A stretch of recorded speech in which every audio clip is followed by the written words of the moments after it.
years ago, there was a sticker that took over the entire valley. It really took over the entire country as a movement started in the valley that united all the farming community from in Imperial Valley all the way up into Chico and Tehama. Everyone knew the sticker, "My job depends on ag." So many of us had on our white pickup trucks going around the 99 through the 5 in our fields. And since then, it's drastically grown. It's moved to a TV show on PBS. It's moved to over 100,000 followers on the Facebook page. And it has really become a movement that unites the entire ag community because we know that our livelihoods depend on agriculture and the fields. Today, we have 2 special guests and 1 guest star you probably haven't seen since the first episode of this season, with Doug Bruner making an appearance back on the podcast. And we also have Erik and Steve, the founders of My Job Depends on Ag. Thanks for coming today, guys. Our pleasure. Thanks to be here. Thank you. Awesome. So, I don't know if everyone actually knows the behind-the-scenes people that have started My Job Depends on Ag. So I think, Erik, you want to start out? Like, who are you? And you got involved in 2015. You guys came up with this, but who is Erik? Well, we'll take you back here. So let's get we got 50 minutes to do this. So a little background on myself is I've known this guy over here before he had hair under his arms. So it may be kind of weird for his parents to see their gardener end up sitting here representing agriculture, promoting agriculture. But as a kid, like I said, my best friend, Craig Martin, his family, Holding Brothers Farms, was my first kind of introduction to those who farm in our valley. And when I was a kid, I would often hear them talk about water concerns over the dinner table way back then in the late 80s. And they were deeply worried about the future of themselves. And although I didn't know completely what they were or understood the situation, I was immensely curious to what they were going through. And as I got older and grew up, being outdoors and doing stuff outside was my lure. I wasn't someone who liked to sit in the classroom and whatnot. And I find myself being a farmer now today, but the whole movement with Steve's backstory too, he'll have his own backstory, how agriculture became such an important issue for him. For me, I've always looked at objects in the agricultural commodity market, whatever it is I used to drive my dad nuts because I would say, "How do they make this, Dad?" He'd put me to bed. I'd say, "How do they make car tires? Or how do they make this?" I was always curious about all the parts, moving pieces that it takes to make something. Whether it was me taking apart my dad's lawnmower engine and I couldn't get it back together, but it was me wondering this boring block of metal, but how cool it was on the inside. And that's how I've always been and looked at things. And so, as you get older and you start your own business and you realize, you look around at this agriculture, this valley in our country is so dependent on agriculture. Not a lot of people understand it. Where there's a lot of economically illiterate folks out there, but there really, really is. And Steve, he can tell his part, but he called me. They were going to do a filming out across the street from where he worked at John Deere dealership, and that's how me and him became good friends. He was a manager there. And you guys started meeting right when you were coming into business? Yeah, I was coming into business. How long have you been spraying and Okay. So what happened was I moved. My parents got divorced, and I moved to Dos Palace to live with my dad. My dad had some friends from our church growing up, and I was 19, just turned 19. And one of my first jobs was with Pafford Farms. Okay, I laid sprinkler pipes for them in the winter. There were some big guys, huh? Yeah. The Pafford boys are big. So, that was my first and planted some wheat for them. Okay. And then I got in touch with Rob, and then I started doing the gardening. And I have a history of the gardening. My dad was a landscaper. That's how Rob kind of connected with my dad.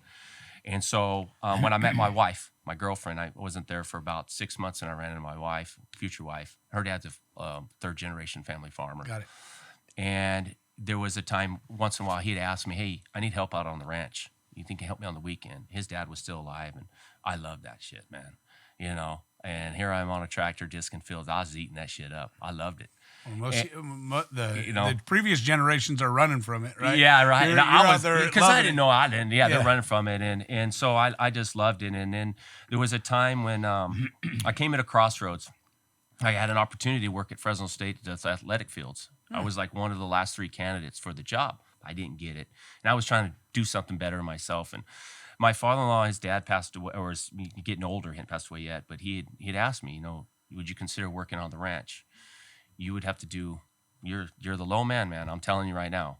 But there might be a future if you can stick it through. And my father-in-law is a very honest, quiet guy. Yeah. So I started working for him, and I basically was a field worker for like 10 years. I mean, I did the siphon pipes, did the irrigating, did everything that he did, learned everything. I'm glad I did that because, and then at the point where he come across some land that he didn't want and asked me if I wanted to rent it. I had to take a loan out on my house to do it, and add $1 in my name, and farm 50 acres, and put it in hay, and had 2 ton on my first cutting. So that was very freaking awesome, right? Man. So then, slowly then I got into, then the spraying business came about. I said, what can I do to make kind of like you, an entrepreneur a little bit, and I was like you guys, but did that.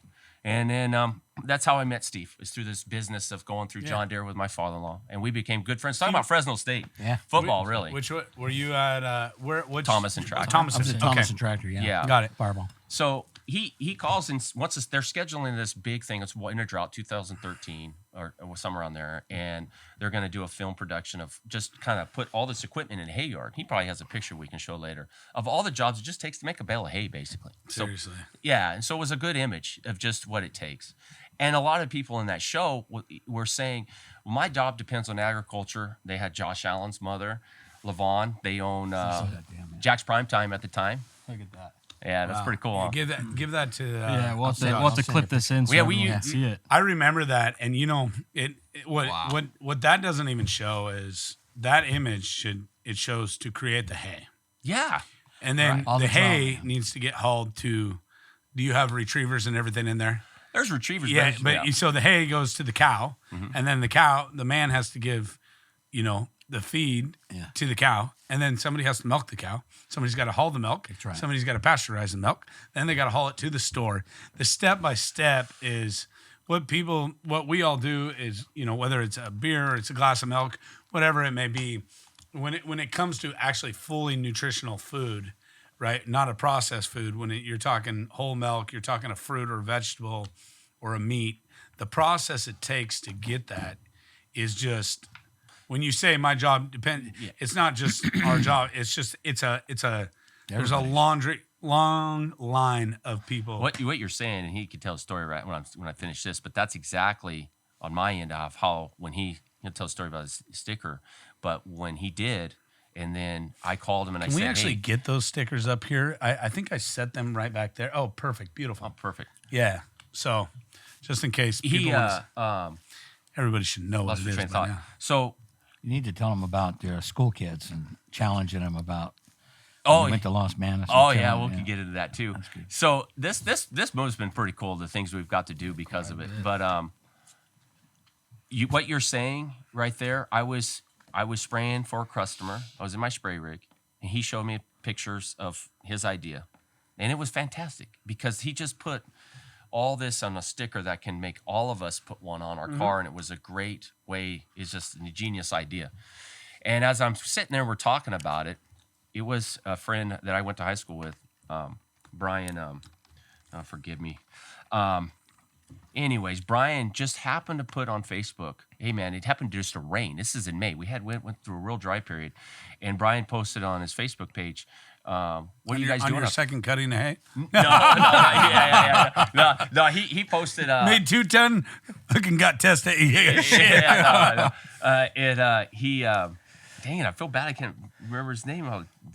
God bless you, Brian. But so Brian, all he did was just ask his friends. They don't know what we're doing, what him and I are doing. Yeah. What are you doing? And several of the photos on his page were showing pictures of people doing ag-related jobs, and then it clicked in my head. I said, dude, what we need to try to do is just get people, create a Facebook page. And that's kind of right when Facebook was really getting going, And I said, the goal would be to get people to. It's still true today, what you're saying. This is how we get people to just say, obviously people know about farmers. Yeah. But I wanted people who, like these young ladies over here, their job is dependent on agriculture, and they don't. There's a lot of all those office people back there. You wanted everyone in the supply chain. Everybody in the supply chain. I wanted the guy that's out busting tires out making cheese in a plant. Everybody. And then it expands from there.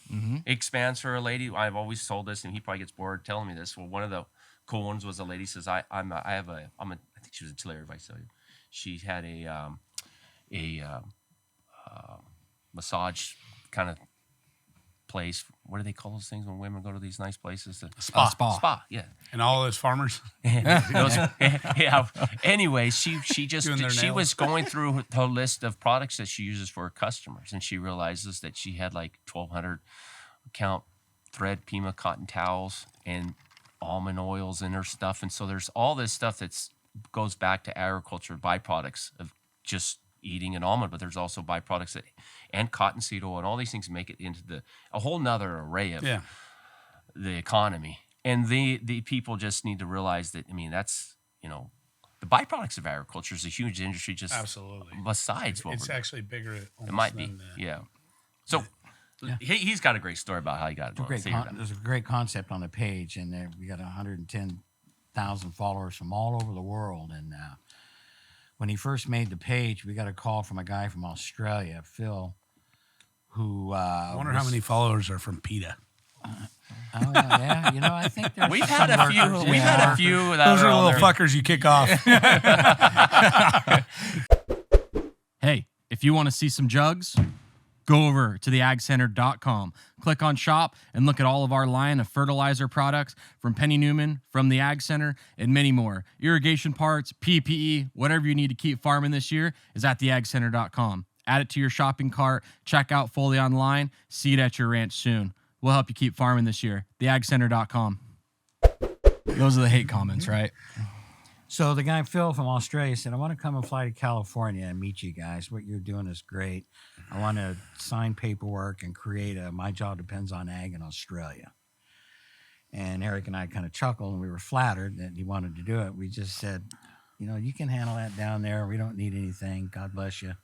And he has one, and it's doing okay. It's not as good as ours, but that was a great way to get the word out.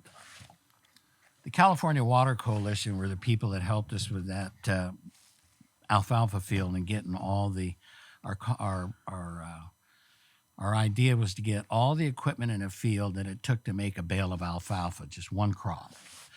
And that didn't say anything for what happens that you just brought up after it leaves the field, and the list is longer. And it worked out real well. It went on YouTube and kind of ran out of gas. And then Erik came along and asked to do this. And it was fun in the beginning watching the page grow. And the first 2 weeks, if you remember going back, we would be working all day and we'd come home at night and check out the page, and we had 5,000 or 10,000 more followers. I wish it was like my bank account. Every day. There's like 22,000 people in like 3 weeks. Wow. And I didn't know anything. I mean, I was on Facebook a little bit. In fact, the only reason I got on Facebook in the first place is because 1992 I graduated. So 2012 was my 20-year reunion, okay? And I would get on my wife's Facebook to loiter around and see what my old high school buddies are up to. I didn't even have a page, man. Yeah. So 2015 comes along. I'm just barely new to Facebook. I didn't know. I started the name, but I didn't know anything about admitting. Yeah. Being an admin of a page or moderating it. And I didn't know all the rules and stuff. And so, man, I had to add each one of these people by myself. Did you have a questionnaire too? So they had to fill something out? So you had to accept 22,000 people in 2 weeks? Dude, your fucking feet, no skin on his finger. Yeah, exactly. He's calling his wife, duct tape my hand. Oh, let me tell you, well, we get into the wife. I mean, my wife and kids are like, I'm like this with my phone all day. And then I told Steve, dude, we were selling stickers still. And so people were sending him to My Job Depends on a Gmail account that I set up so people could order tickets through it. And so they were coming to me. So I was putting in envelopes. He'd give me the stickers. I'd put them in envelopes and stick them off. And then it was like, it's chaos. Total chaos. Your handwriting. So yeah. Their address. Then we figured out doing admin and, I'm going to lose another name. What? Bianca Estevecchi in Fireball. No, her last Sheep name. herder's wife. Yeah. So she volunteered. Erik, I got a way to move these stickers for you guys. Well, I got a store or something Through on a travel agency's travel website. She had a page that she could do it, so we were sending people there. And bless her heart, she did thousands of them, thousands and thousands and thousands and thousands of decals for free For because she 2.5 years. she believed She in the believed in the movement, cause. you know. Wow. And Exactly. yeah, and Now they're in like the store across from Fresno State, right? Yeah. The Yep. Bulldog Yeah. shop. Yeah. You got them Yeah. selling at different Yeah. places too, Yep. right? Yep. Yeah, we have an online store that sells them. MyJobDepensOnAgStore.com, and you can get them there. And that's through the help of a young man that lives over in Watsonville, whose family has a produce company over there, Okay. an organic vegetable company. And on the side, he does this in apparel shop and asks to help. So we appreciate Brian's help doing this. yeah. But the decal came about from that first event in the alfalfa field in 2013. The California Water Coalition actually videoed the thing. And then they went into the town of Fireball and they interviewed a couple of business people locally. Mm-hmm. And they had a chance on the phone to explain to them how the water thing on the west side's affected their business. And during these days, which was the driver for making the decal, was we had zero allocation water on the west side. And I actually, working at that John Deere dealer, had a friend of mine lost his ranch because he didn't have a well. And Because this was 2015, right? In So the height of the drought. 13, Oh, 13, yeah. 13. It was 13. 13. Okay, so we're in the before that, drought then, And yeah. it went into beyond that into 15. Yeah. Yeah. And actually, a local guy in Farball, I wasn't the first decal made for us in ag. And as you know, you've had Pat Hill here, who was the designer of the Green V. Mm-hmm. And a local guy in Farball that farms was so upset about this water issue that he copied that Green V and made his own, not green, but brown. And his thought was, how can it be green if there's no water? And so he was selling them around Fireball and Dos Palace, and he did a pretty good job for a year or so. And then it kind of softened a little bit. It kind of ran out of gas. And that's about the time the California Water Coalition came along and made this video. And while they were interviewing the local agribusiness people, they asked them to look in the camera and say, "My job depends on ag," which is where the slogan came from. And so another year went by. My friend lost his farm, can't sell any equipment to farmers with no water. Mm-hmm. And so I went to the young man, Richard, that made the decal, and I says, "Hey, man, I love what you're doing, but I got another idea." And I love the way you started the show, Sam, is because you use the word unity for ag. Yeah. And when I decided to take that slogan and put something behind it, I made it intentionally the state of California in my wildest dreams, thinking every farmer in this state right here may not know one another, but we got one thing in common, and that's the passion that we have for this business that we're in. And I thought, wouldn't it be cool if everybody had that decal on their car and united? That is the $1 million word. And so we have, in a way, the decal, all the nice things everybody's saying has been beautiful about what it's accomplished, and the awareness that we've brought about is tenfold. I've had people in the business forever have said this is done about as good as anything over the years. Yeah, it turned into like you were driving down 99, you were just honking your horn like there's another guy involved in the cause, right? Yeah. Exactly. Have you seen those red and blue trucks rolling down the 99 or the 5 freeway all around the state? Well, they're delivering the best compost around. If you haven't gotten your compost orders in this year, make sure to get connected with Kane Trucking through the Ag Center. Get the highest quality compost, the best trucking service in the Valley today. Like Paul Barcelos always says, you call, we haul. We're still on that mission about uniting all of us together. And it's not an easy task, but I know that if we all somehow got together, we'd be very powerful. And I had a young man down in the Tulare County area last couple of years ago when he was running for office in his local area. He was an ag supporter, and he asked if he could put my logo on all of his literature. And he went and told me later that he was walking precincts door to door, saying hi to everybody, asking for their vote. And he said, "Steve," he says, "there were several yard signs for Democrats. There were several yard signs for the Republicans." He goes, "but the sign you saw the most was the decal everywhere." And he said that this thing has potential. Wouldn't it be wonderful if we had a platform right here where we brought politicians in and had a debate. And all four of us would ask the question, what are you going to do for ag? And he said that might be a way this platform may gain some traction on trying to bring everything together. So it's an ongoing mission. It's kind of like, we've been, people have pulled us aside and try to be part of this and say they want to help. And so, I've thought that there's a place for the agriculture advocacy groups, your farm bureaus and these types of organizations. And they go and they've done the lobbying.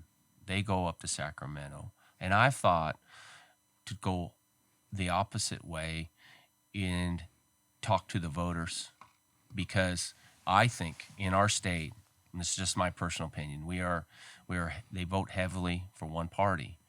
But they can also, those people, because there's so many of them, they could also potentially create a candidate. Well, I don't say create, but a candidate would have to fit a molding of their if a group of these large enough had a desire to give water or to build reservoirs, and they can vote Democrat, but there might be a way, because in some places you're not going to get.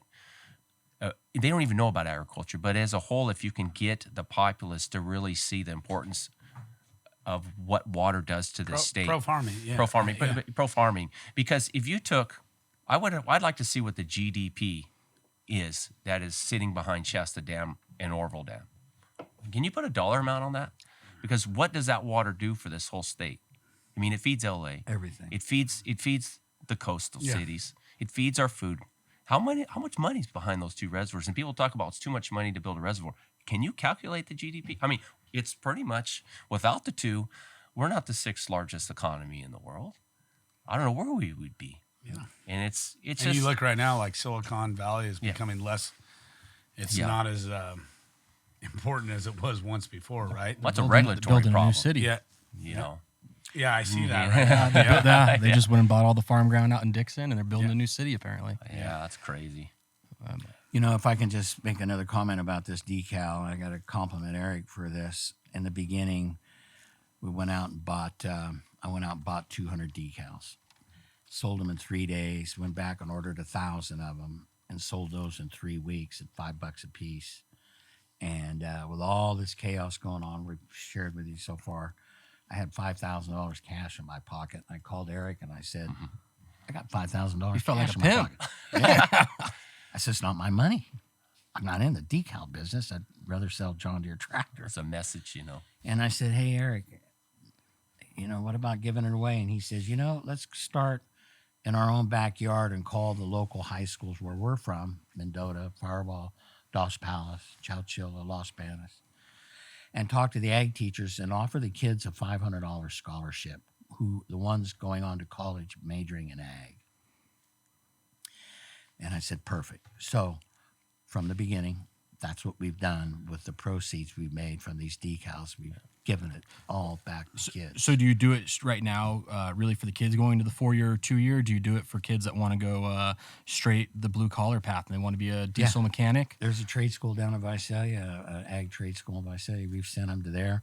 We've gone to, in the beginning when the thing was really rolling, we went through a couple of fairs. I went over to one in Hollister and supported that fair and we bought added animals. bids to kids' Bump animals and and stuff, gave them $1,500 that one weekend at that place. And so we picked a variety. This of whole thing has been it's kind of been weird how, say destiny or is not maybe the right word, but all the people that have been key figures in this, it's just fascinating. All the help, all the volunteer help. Yeah, I was going to say, like, it's you just say you don't have an office. no. You don't have in place. Don't have a staff. Right? You don't. I mean, you guys both have full-time jobs, but yet As a matter of fact, we were getting screams for the other 49 states for a decal. And right in the middle of this, the reason why this USA decal is here is that kind of fixes the problem. I called Eric. I go, we don't have time to do all this. He goes, just make one of the U.S. for all the rest of the states. Yeah. So did you see this one move a lot out of state then? Well, we ended up with all 50. Oh, you We've got did? them for Australia. We've got them Wow. for From Italy. Japan. We've got them for Italy. Brazil. We got them for Brazil. And the one in Brazil is in Portuguese. India. 'cause Yeah, that's he said their India. number one language. So this is now an international. Well, I movement mean, at if they this want point. them, we can make them. You know, Yeah. and it's it's just Onesie crazy. twosies, they're not flowing out like California and Arizona. Yeah. The thing is, about the and I don't know if we did a good enough job talking about, the scholarship stuff. And the reason why we went that route is because I knew from the beginning, and we can get into the show we started, because you can see some of the hesitancy from other groups out there that may not like agriculture. They're just anti-agriculture, period. And I knew once we got this going that there's going to come. People are going to come for it. Controversy. Right. They're gonna create something. They're gonna try to tear it down if they see momentum. I knew that from the beginning, and so part of me was like, you know what, people that wanted to help us, whether, say if it was a seed company or if it was a chemical company, you get that name, then people say I'm a shill. Okay, people say you're saying this, you're getting paid to say this stuff, Eric. It's not really firsthand experience, and I wanted to present this as organic as it could be. Two normal dudes, two average guys, right? Living basically the normal average American life, have done this, and then all the subsequent people that got involved, all our admins that we chose were picked. I never knew them before this thing got started. Met them on the page and watched what they wrote and how they handled themselves with other people when things would get heated. And I'd call this person up and I'd say, hey, would you mind helping volunteer? And they jumped on board. Yeah. We got From all over the state. Eric Bream, Lorna Schultz. You go down there. Dave Lombard. Yeah, Dave Lombard. I mean, Chris Turner. Chris Turner. There's a lot of, and I know I didn't name them all, but bless their hearts, of all the time that Leslie, and you just think of all these people that have on their own accepted Takes a memberships. tribe, right? Yeah, and then they did it because they loved the movement, and it's just been really cool. And this whole thing, once people started participating and tell their stories on agriculture, this is kind of like the segue into our show now that's on PBS. I get a phone call from a childhood friend that I hadn't seen probably 20 years. Out of the blue, it was David Boomer, his name, and David Boomer and in my family went to the same church, and we would go up to a church camp outside of Oakhurst at Bass Lake every summer. And I was more about his brother's age, but I knew David. And I was like, what in the world is David calling me for? And he says, hey, Eric, I got a producer that's struggling right now to produce this water documentary called Tapped Out. And he's been following your page, him and his wife. They love the page, and they need farmers or people who would be willing to be on this documentary. And he's having a hard time finding people. And this is a PBS deal. And a lot of times farmers don't want to get on television. And a lot of times there's been, when you do public things or you get interviewed in a paper or something, it gets turned around. And so I was hesitant, honestly. Like, who is this Jeff Ayalo character? Mm-hmm. Should I trust him? I didn't want to put our name in bad light. And I trusted David. And Jeff came out and he said he was going to do a fair documentary on a fair. Both sides. Both sides. Yep. He told me he interviewed Doug Obiji from the NRDC. If you know who he is, his organization is pretty anti-agriculture and behind a lot of the regulatory issues with the California Department of Water Resources and stuff like that. So we knew what we were up against. So we both were involved in that Tapped Out documentary. And then the subsequence was his wife saying in his ear, you got to put this on television. You got to put in film what people are writing. Get a hold of this person right here who wrote this and go get their story tell. And that's how that's how that got started. And what was great, again, people came forward out and voluntarily.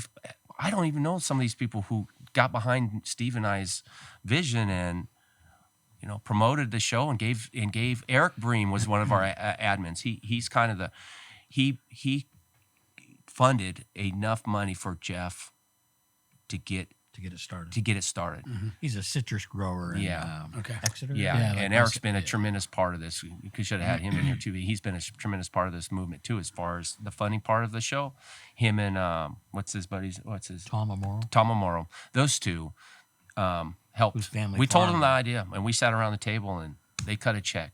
And That's awesome. Yeah, and got Jeff in a position to show PBS what his vision looked. And he shopped it at other places. He goes, I'm not going to shop it there. We'll shop at other places. And PBS was the one to finally take on. PBS did. He had a lot of, and he thought, maybe I'm wrong. I don't know. But he just thought that the audience that needs to hear the message most and might be curious would be there to start, and let's see what happens, and let's grow.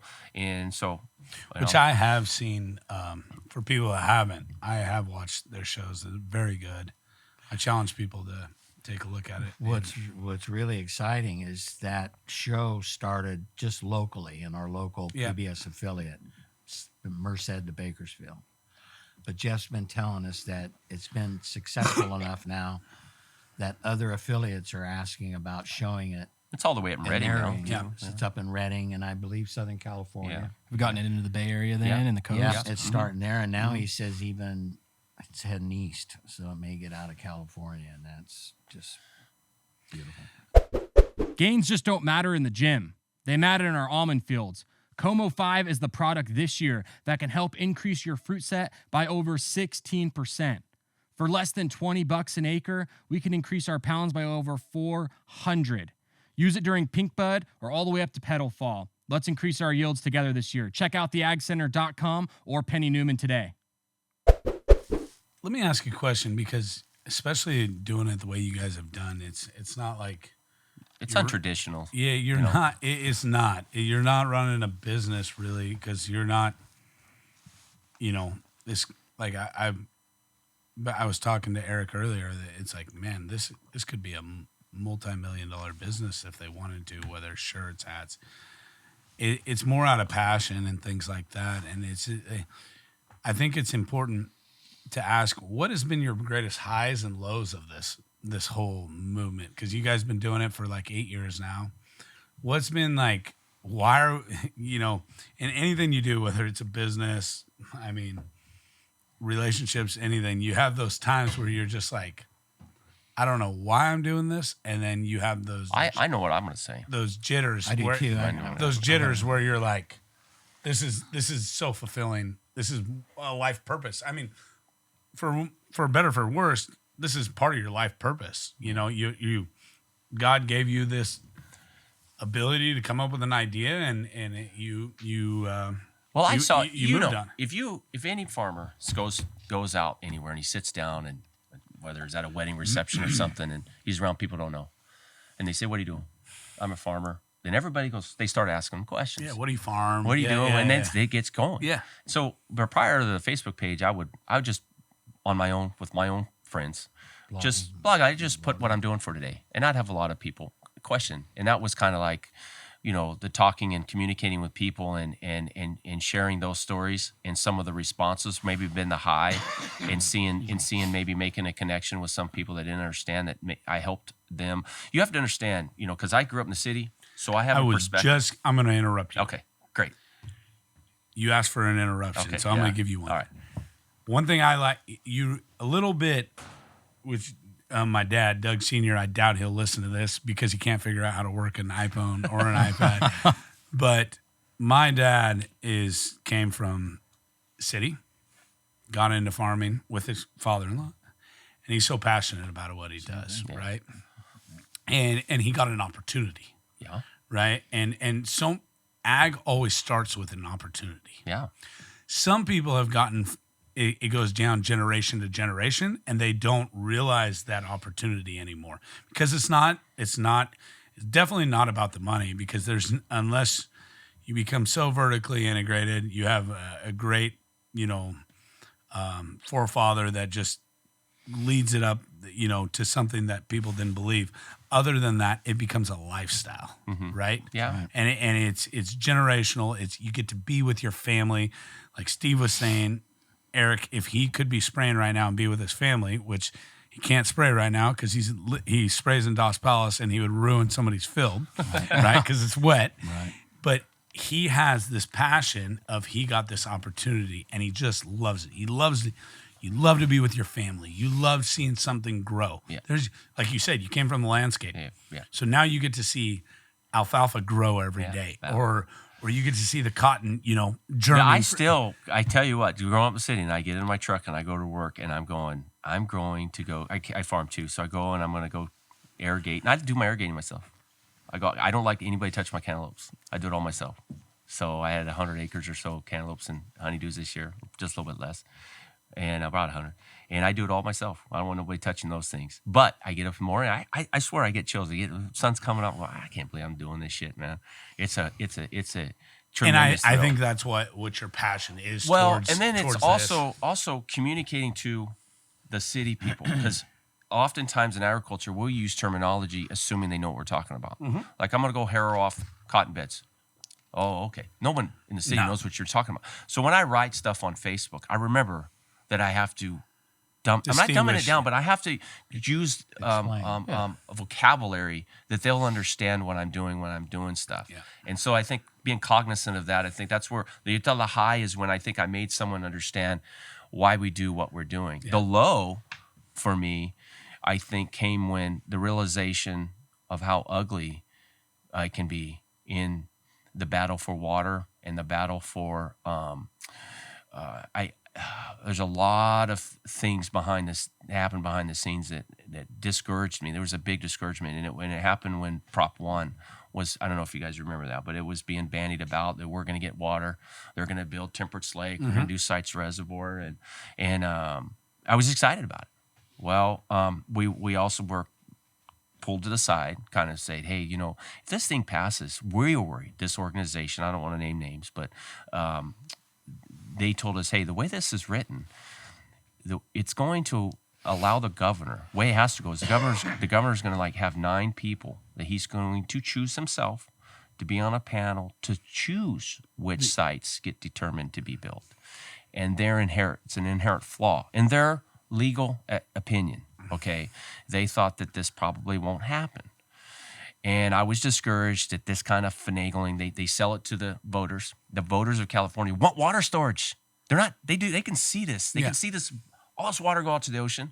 They can see all the images of all this waste. They can see Orville Dam about to collapse. Okay, they can see it now. It's not like in the 70s and 80s where you didn't have all this access to everybody's cell phones taking pictures and documenting all this waste. We have it now. We share daily. Christy Diener on our California Food and Water Movement page, she breaks it down in how many people per year lose water today. 35,000 people yearly supply water went out under the bridge today. 250,000 people's yearly water supply went under Golden Gate Bridge today. She keeps a tab on it. So it brings a real number to it, So that's insane. It is insane. And so when that Prop 1 deal passed, and there was a lot of people who you guys remember, Gartutilian was a great company, was trying to rewrite, to put an amendment in to Prop 1 to prevent that language, to use actually some money from the high-speed rail to force the state to build these 2 reservoirs, amend the language to do those. Those get completed. That 9-person panel can choose the other stuff, but these 2 get done. And the agriculture community didn't get behind it like I thought they would. Not everybody in the agriculture community got behind it. There was some people that felt like, well, they were making the best deal that they thought. Don't worry. And when they scored the temperance flat thing, you know what it got? A 0. Yeah. That was the rating, a 0. And nobody really knows about this, but the water that reservoir was going to hold was going to be like maybe 1.3 million acre feet. Okay, different design levels, but whatever it was. People will say, okay, Friant's 500,000 when it's full. Okay. And they were saying, well, only the water yield for growers will only be 80,000, an extra 80,000 acre feet per year. So it wouldn't make any sense to beat it. Well, what they didn't ever tell anybody is that's because they're going to sue for the rest. That's only what you're going to get after they are going to sue, go after the rest. It actually would yield more, but they're already going to take it for the fish. It's already, you build it, we're coming for the extra amount. And that kind of just gut punched me, because I feel like, this state, we can see what happened last year. We had 3 winters worth of snow, 3 years, 280% of normal in places, and it's gone now. In 2017, David, we lost enough water out to the ocean Crazy. that it could have filled up Millerton Lake 60 times in that 1 year. And one day there were 325,000 cubic feet of water. The 3rd week in January in 2017, going out the Delta was 325,000 cubic feet a day. Well, that would fill Millerton Lake Every in a, day, in a that- day and in a a half. day. In a day. Every day that week. Millerton Lake, if it started empty at midnight, the next day it'd be full. Unbelievable. It is a vast amount of water. And that's the sad part. is- That's the sad part when you hear people talk about ag takes 80% of all the water in California. And Let me ask you a question. When we and him were doing something like this in Tulare, and a news reporter guy asked me, he goes, it was kind of in the drought. And he goes, how do you feel about ag taking 80% of the water? He was trying to confront me because that's what he hears. And I said, okay, if that's true, if that number is true, what are you saying? That we're taking 80% of all the water in California? Yeah, you're taking all the water, Okay, if for that to be true, we would have to be able to capture, control 100% of it. Right? Mm-hmm. Do we? Absolutely not. Okay, then how are we taking 80% of the water? And This that's- figure is the thing that gets people. that's how they put a upset. spin on it. Yeah. And the actual 80% is this. If 85% of the water goes out to the ocean, that leaves 15%. You split that 15 in half, 7.5 goes to the fish and game, where the wildlife, for all the refuges, they get their water. It's No matter promised, what. No matter what. They get 100% Yeah. allotment. So no that's matter what. 7.5%. Half of what's left, they get it, as they should.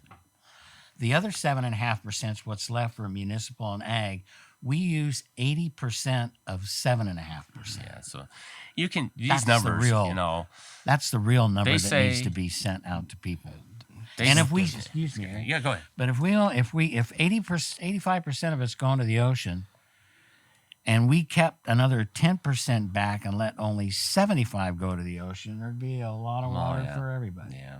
It's discouraging because that's the. That is a discouraging. It is yeah, discouraging. it's And- 1, 2, 3 steps forward, 1 step back. Right. But it feels now it's 3 forward, 4 back. Right? It's weird to say. It's weird to think that it has to be taught to people that we live in a valley, okay, and without our dams that we know today, it wouldn't be fun to live here. Yeah. Okay, Tulare Lake would have been way bigger than it is today. Okay, what happened last, and because Millerton would have contributed to it, and everything else would have contributed Sacramento to it. would be Oh underwater. my goodness, yeah, we would be miserable, and irrigating, the valley would flood, and that's how you created your groundwater. Mm-hmm.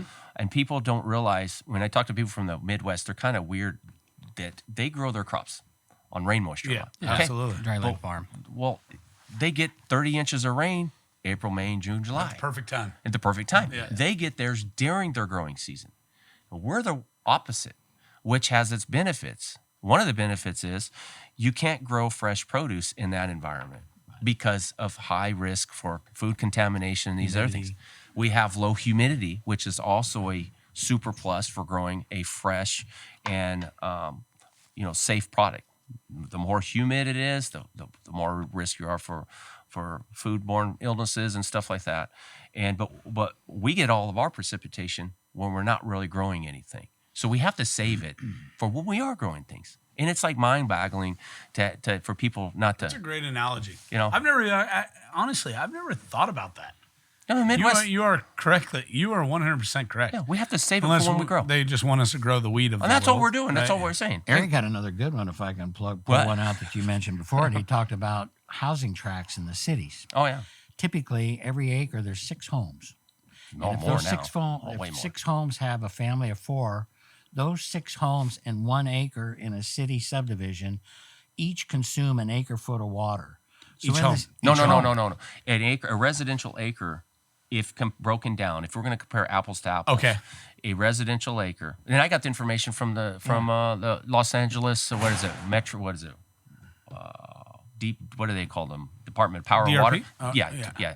So they were saying, this is back when they were starting to do water rationing, that the average LA home used Family of 4. used over 500 gallons a day. That's indoor and outdoor irrigation. Okay. And you take that and 7 homes. You can get on there and do the math. What 6,000 square foot home lot? 4,000. There's 43,000 square feet in an acre. In an acre, yeah. Okay, and all you got to do is punch in the numbers. And I started quickly. I want to know. Some of these municipalities are using 6 feet per acre in these residential acres, and they're the ones telling you that you're using too much water. And I'm like, your residential acres using more than any almond farm. They would love to have your deal. Yeah. In fact, it's actually pure drinking water. You're right. And that's why Met is going out and buying Right. water, making it almost impossible for farmers to compete. It is impossible to compete with that water. Right. You know, and Well, I don't want to get in an argument with my city friends, but I want them to understand. I would challenge them. Anybody that has a sprinkler system in their yard, put a rain gauge out there and leave it there for it. Dump it every month in the summer. Just see what your use is. I challenge you to be a California farmer in your water use. well, it's not. Because I'm telling you, you're going to use more than 36 inches of water not to all keep your grass. It's And they not won't grow only any that. food either. Yeah. They're what they don't see. What sometimes we're blinded by things is what they don't see is we might not build dams, we might not pay taxes to ensure that, but what we are doing is we're paying more for our food, Oh, for sure. right? And so one way or another we pay for it, Yeah, right? right. And it's coming at a cost to the farmers essentially, right? And I think your guys' lead is it just takes people to, you know, you guys have had a really strong message with this. My job depends on ag. I mean, you see it. It was like, I remember it like 8 years ago. It's like every car, you're like, what the hell is going on? So on that subject, Doug, you asked about one of the things that brought a lot of enjoyment. I got a corny story for you about the decal. We heard about this just a year and a half or so after we started, and the story takes place up around Modesto, Tracy area. And the story goes, a gal on a weekend had a social event to go to, and she left her house late, hopped in her car, and took off. She got down the street a block and looked at her gas gauge, and she was out of gas. So she made a detour over the closest gas station, pulled into an island, looked over at the passenger seat, and she realized she forgot her purse. No gas, no money, late. Sitting on that island, she looked at another island on the same gas station, and there was another car there with a decal on it. And that gave her enough nerve or saw something that they had in common. Intuition, right? And went up with a piece of paper and a pen and said, I saw your decal, and I'm an ag, and here's my situation. If you loan me $20, give me your name and on this paper, and I'll send it back. And the lady said the people handed her 20 and said, don't worry about it, paying back. And to hear that kind of feeling about the decal having that kind of impression on people It's a great story. is priceless to us. And that's, along with the Facebook page and the decal, that's what we wanted this thing to do. That's and it. That's a continue to wonderful do. story. Just shows the community that we have Yeah. here. you Yeah. know? No And- matter and- the fires that were burning a few years back up in the hills here, right? Everyone's getting trailers helping move cows out. It doesn't matter what it is. We've Everyone gotten unites. to go to schools. I get asked to go talk to kids on their ag day and Yeah. stuff, and that's a high too. That's a fun. That's probably the best. Kids are the best. Yeah, and so when I've done that, what I've always asked them is, I say, so does your mom and dad's job depend on ag? Yep. How many? Raise your hand. This is what I wanted I to say, say earlier. what does your dad do? He drives a tomato truck for Morningstar, but he didn't raise his hand. Yeah. He has no clue. Yeah. Even see where we're in Dos Palos, Los Banos, right in the middle of ag world, No, growing for all this sure. food around, and the kids they're not teaching the importance of it. I really think that we could transform this if all of our education, from the time they're small, because I think we kind of underestimate kids' ability to do things. But I think it would be cool to get them to try to develop a fake, fictitious, whatever it is, business. Yeah. Okay. And get them to see all the moving parts that you need. Melissa, she's know. doing that steward from. Yeah, Okay. 4-H clubs doing that. You We're see, talking with them, helping them agriculture develop groups do it, but brochures. they need to do something so they can see it. Yeah, it's just not comes from the grocery store. And there's so many awesome jobs in agriculture too, man. I tell these kids, there's welders. They It's not just the college Welders will jobs. make as much as lawyers in 10 years. Oh yeah, Plumbers. I mean, you see it on like a different show, right? Yeah. Like Dirty Jobs. yeah. Those are great paying jobs. I actually, Absolutely. Mike Rowe was at my house having dinner one time. Oh, no kidding? Yeah, Oh, that's yeah, awesome. yeah. Fun fact.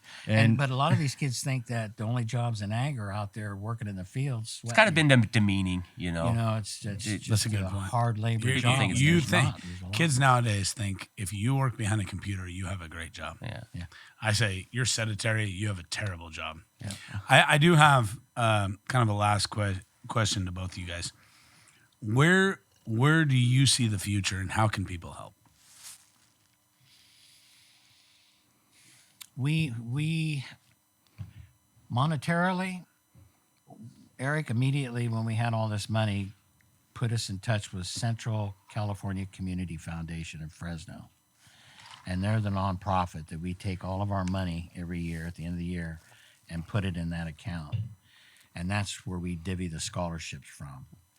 And if anybody monetarily wanted to help, that is a great way for us to promote My Job Depends on Ag to these kids through the school.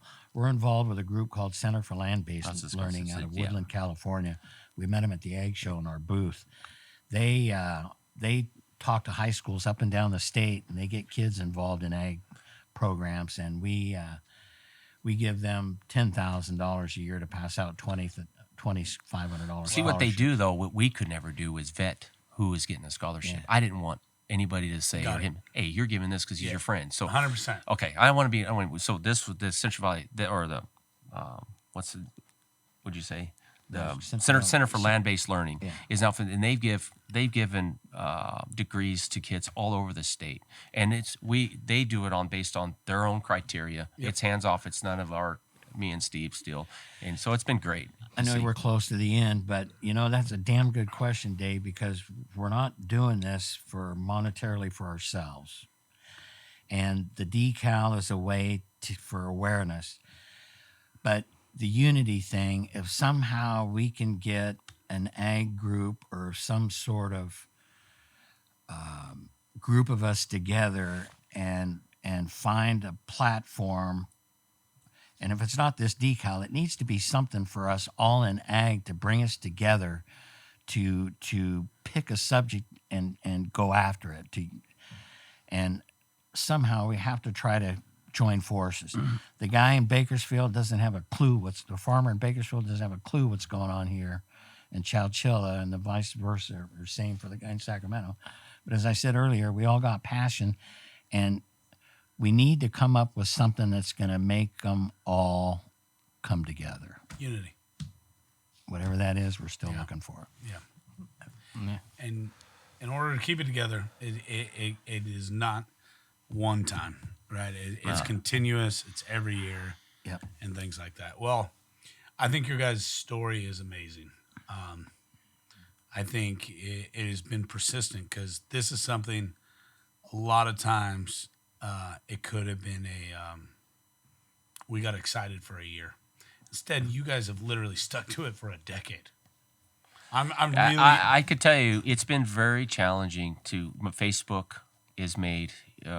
Very, very, it's very hard sometimes with Facebook and the messages that we got. You get the moderating the page part of it, and everybody's burnt. It's a lot of work, a lot of time to do something like that. It's been, and it's easier now because we set up to where people can't just post anything. It has to get pre-approved, but then that creates a log jam because all of us have ag jobs, and so there could be 385 posts pending for that day, and no one's approved them, and then you get messages. David, pie in the sky stuff. We talked to a couple of people. At one point, we almost had this decal on a cantaloupe box on a packer out of Arizona. And we've talked, wouldn't it be fun if this logo was on every wine cases? That's right. We actually, I totally agree. We actually have a nonprofit, which is right here, family owned and operated. I've kind of said the same thing. It resembles something. It's your why. It's your why. Yeah. And that's it. And so I'm here this is the Toast, which is a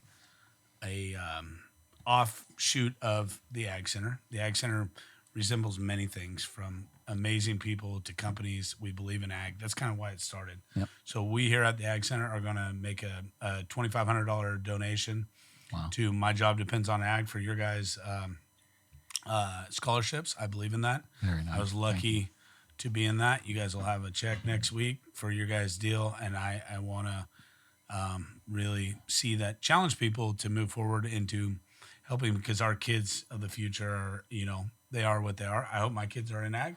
There's no guarantee that.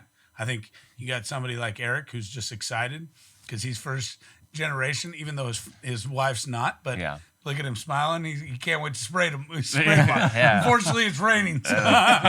You never said nothing truer. It's what you guys have done is it's It's commendable. It's done without. It's hard to do things when you don't get recognition. You guys are the two faces behind it, which a lot of people don't know. Seriously, a lot of people no clue. don't know. You'd be surprised how many people come up to us and ask us, "What are we getting for doing this?" I'm sure. Yeah. All the But you time. know what? All the time. Who cares? That's right. And Who cares? And You can look at, you could see, I look at the long game. The long game, when your heart's in something like this, you'll be, I'm not looking for like remembrance, but I'm just saying a legacy for someone else to continue it in the same mission in mind.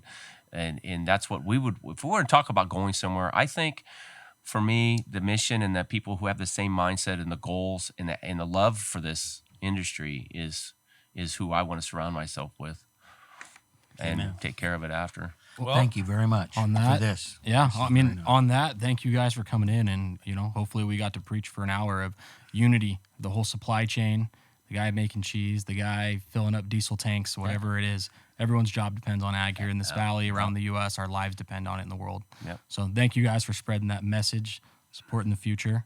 And how lucky are we to be in the most beautiful place for ag in the world? Exactly. Hey. Here we are. It all takes water, baby. Yep. Yeah, it needs water. Hey, well, a toast to unity. I know you guys got water, but we always end everything here with the Yes, toast. toast, guys. Thank you. Sam, Thank you toast, guys buddy. very much. Thank you guys.